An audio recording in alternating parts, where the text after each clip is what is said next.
since maadaama you are mature person aad tahay qof qaangaara.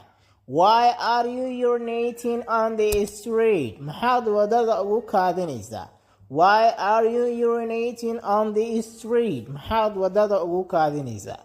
Cabdi wuxuu ku jawaabay please don't interfere. Please fadlan don't interfere my affairs. arrimahayga faraha la soo gelin.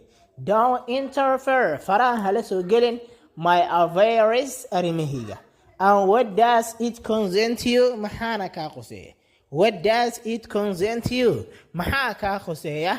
If I urinate on the road, haddaan wadada ku kaadiyo, or na ama haddaanan ku kaadininba. haddaan wadada ku kaadiyo iyo haddaan ku kaadinin maxaa kaa khuseeya adiga? Cali wuxuu leeyahay can't I dissuade you? kama waanin kari miyaa from bad actions? ficilada xunxun. Can't I dissuade you? kama waanin kari miyaa from bad actions? ficilada xunxun. Cabdi wuxuu leeyahay if you know or not, haddii aad og tahay iyo haddaadan ogeynba.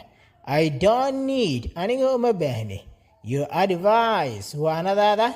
So sidaa darteed I recommend you, waxaan kugula talinayaa to leave me, inaad iga tagto.